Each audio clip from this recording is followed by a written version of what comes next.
Assalamualaikum warahmatullahi wabarakatuh. Jumpa lagi bersama channel Kata Orang Dulu, channel religi dan edukasi. Dukung terus channel kami dengan like, komen, dan subscribe.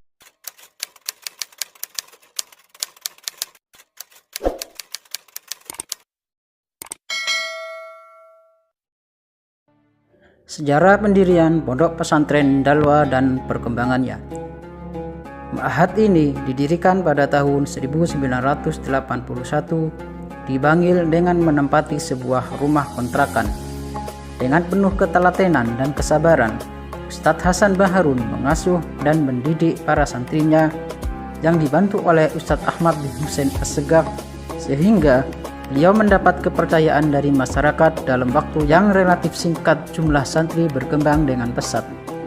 Selain membina santri putra, pada tahun 1983 pondok ini menerima santri putri yang berjumlah 16 orang yang bertempat di daerah yang sama.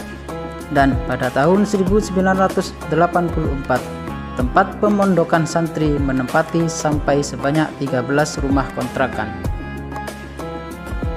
Dengan jumlah santri yang terus berkembang serta tempat tidak dapat menampung jumlah santri, maka pada tahun 1985 atas petunjuk Musyrif Ma'had Darul Lughah wa Dakwah Abuya Sayyid Muhammad bin Alwi Al-Maliki Al-Hasani Mekah, Pondok Pesantren Dalwa dipindah ke sebuah desa yang masih jarang penduduknya dan belum ada sarana listrik, tepatnya di Desa Raci. Jumlah santri pada waktu itu sebanyak 186 orang santri yang terdiri dari 142 orang santri putra dan 48 orang santri putri.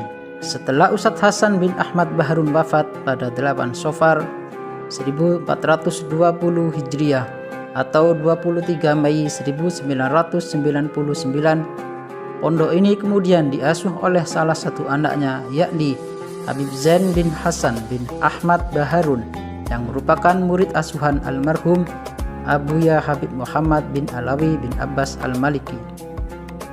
Hingga saat ini, lahan yang telah mencapai kurang lebih 4 hektar dan telah hampir terisi penuh oleh bangunan, sarana pendidikan, dan asrama santri dengan jumlah santri sekitar 1.500 yang berasal dari 30 provinsi di Indonesia, negara-negara Asia Tenggara, dan Saudi Arabia.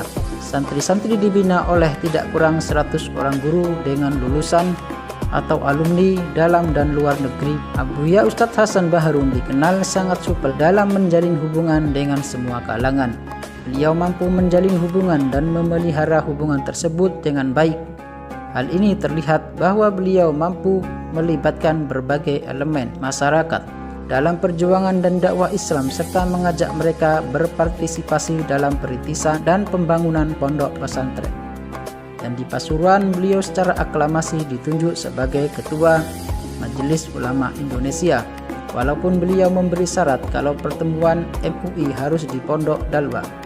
Hal ini menunjukkan betapa kuatnya pengaruh Ustadz di kalangan para ulama Pasuruan.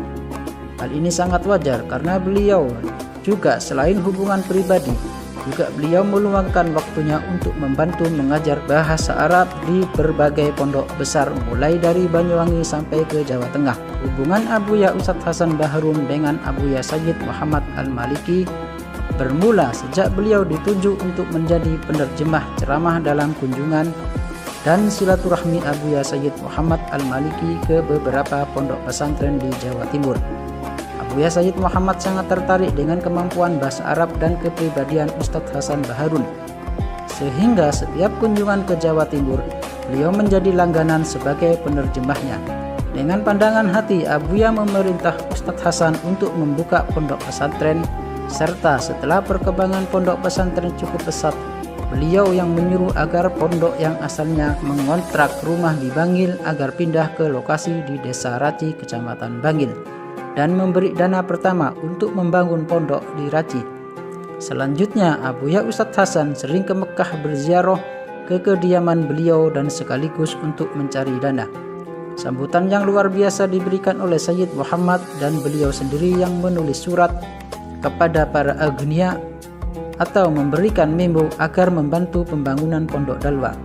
Menurut penuturan Abuya Ustadz Hasan Baharun bahwa apabila beliau ke Mekah, beliau memperlakukan dirinya sebagai santri Abuya Sayyid Muhammad dan mengakui bahwa Sayyid Muhammad adalah guru beliau di samping Al-Habib Abdul Qadir bin Ahmad As-Segaf.